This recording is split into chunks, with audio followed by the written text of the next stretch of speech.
యేసయ్యా స్తోత్రాలయ్యా నా దైవము నీవయ్యా. శుభోదయం.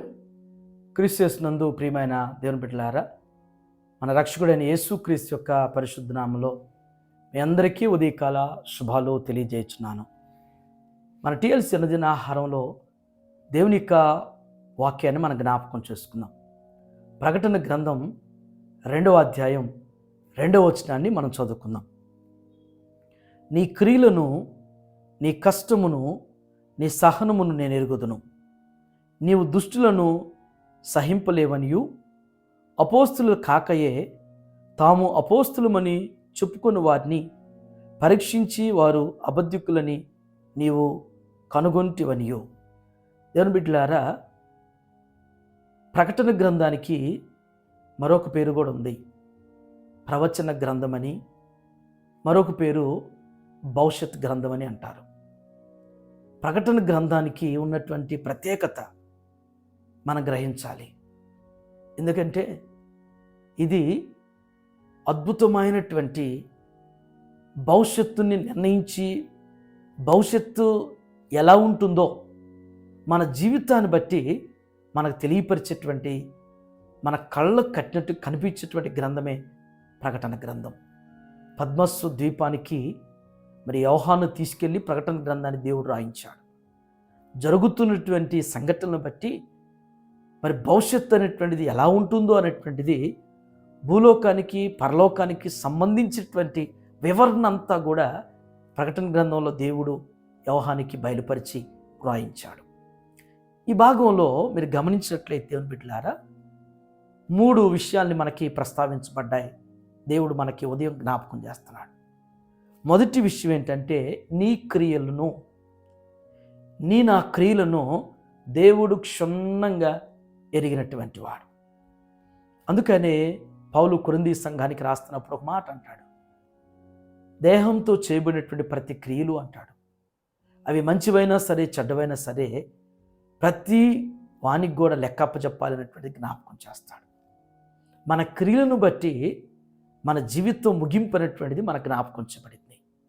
అవి మంచివా, అవి చెడ్డవా, అవి మనకి దేవునికి, మనకి మేలుకరమైనవా, దేవునికి మహిమకరమైనవా అనేటువంటిది జ్ఞాపకం చేయబడుతుంది. దేవుని బిడ్డలారా, గత ఎన్ని సంవత్సరాలు దేవుడు నడిపించాడు. ఈ నూతన సంవత్సరంలో మొదటి స్వపరీక్ష. మన మాటలు కానీ, మన పనులు కానీ, మన ఆలోచన కానీ, మన యొక్క నడవడిక అనేటువంటి మన క్రియలు ఎలా ఉన్నాయో అనేటువంటిది మనలో మనం సింహాలోచన చేసుకునేటువంటి సమయం. 2వ తలంపు, నీ కష్టమును నేను ఎరుగుదును.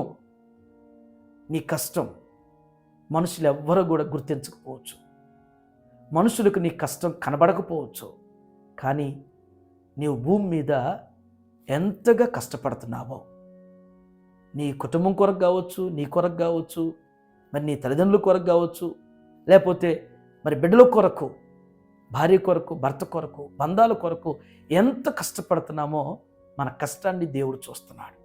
చాలామంది అంటారు, నేను బయటికి వెళ్ళి ఎంత కష్టపడుతున్నానో నీకేం తెలుసు అంటూ ఉంటారు. తెలియకపోవచ్చు, వారికి గుర్తించకపోవచ్చు, నీ కష్టాన్ని వారు గ్రహించకపోవచ్చు, నీ కష్టాన్ని బట్టి వారు మాట్లాడకపోవచ్చు, కానీ దేవుడు చూస్తున్నాడు. దేవుడు నీ కష్టాన్ని చూస్తున్నాడు. దేవుడు నీ ప్రయాసను చూస్తున్నాడు. నీవు పడుతున్నటువంటి పరిస్థితుల్ని దేవుడు చూస్తూ ఉన్నాడు. మన దేవుడు చూస్తున్నటువంటి దేవుడు. దేవుని బిడ్డ, కేవలం భూ సంబంధంగా మనకి ఆర్థికమైనటువంటి వాటి కొరకు కష్టపడతాం, ఆరోగ్యం కొరకు కష్టపడతాం, బిడ్డల కొరకు, కుటుంబాల కొరకు, ఆర్థిక అభివృద్ధి కొరకు కష్టపడతాం మాత్రమే చేస్తున్నామేమో, కానీ దేవుని కొరకు కూడా కష్టపడాలి. దేవుని సన్నిధి కొరకు కష్టపడాలి. దేవుని వాక్యం వినటానికి కష్టపడాలి.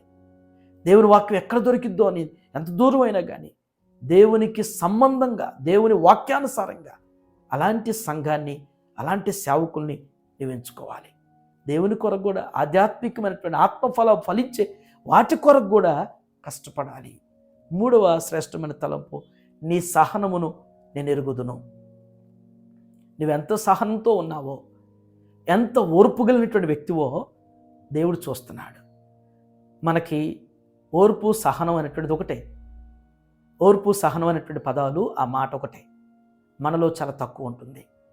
మనకు ఊరుకూరికే ఆవేశం, కోపం, ద్వేషం, ఎదుటివారిని ఎలా పడితే అలాగా తిట్టేయటం, దుష్ప్రచారం చేయటం, వారి గురించి చెడ్డగా మాట్లాడటం మనకు అలవాటైపోతుంది.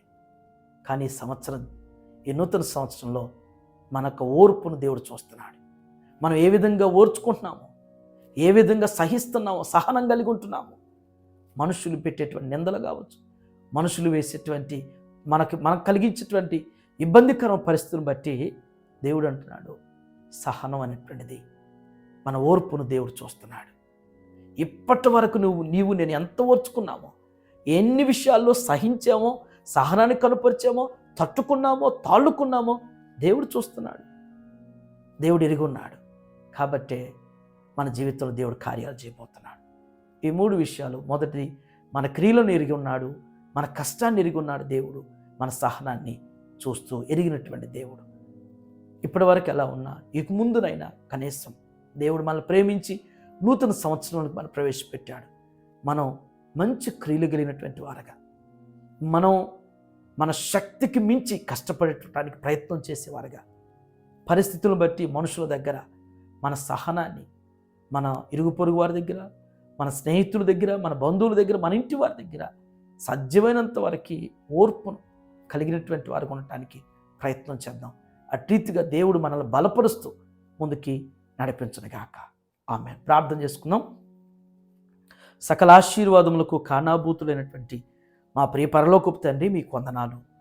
ఈ ఉదయం నాయన దివ్యమైనటువంటి ఆధ్యాత్మికమైనటువంటి మాటల ద్వారా మాతో మీరు మాట్లాడేందుకు వందనాలు చెల్లిస్తున్నాం తండ్రి. మా క్రియలేంటో మీరు ఎరిగి ఉన్నారు, మా యొక్క కష్టాన్ని మీరు చూస్తూ ఉన్నారు, మా సహనాన్ని మీరు ఎరిగి ఉన్నారని మీరు జ్ఞాపకం చేశారు. దేవా, ఈ ఉదయం నా తండ్రి, మమ్మల్ని మేము అంతరంగంలో తొంగి చూసుకుని ఆత్మ పరిశీలన చేసుకుంటూ నాయన ఎలాంటి క్రియలు కలిగి ఏ విధంగా కష్టపడుతున్నామో, భూ సంబంధంగా, పర సంబంధంగా, ఏ విధమైనటువంటి సహనం కలిగినటువంటి, ఓర్పు కలిగినటువంటి జీవితాలు మేము కలిగి ఉన్నామో ప్రభువా.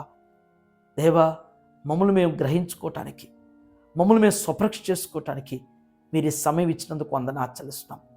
దేవా, ఇంకా నాయన కొందరు సహనంతో, ఓర్పుతో ఉండటాన్ని బట్టి బాధించబడుతున్నారు, నొప్పించబడుతున్నారు, గాయపరచబడుతున్నారు, విమర్శించబడుతున్నారు ప్రభువా. అట్టి వారిని కూడా ఈ ఉదయం మీ పాదాల దగ్గర ఎత్తిపడుతున్నాం ప్రభువా. వారిని మీరు దర్శించండి, కావలసిన నెమ్మదినివ్వండి, ధైర్యాన్ని ఇవ్వండి, ఓదార్పునివ్వండి ప్రభువా.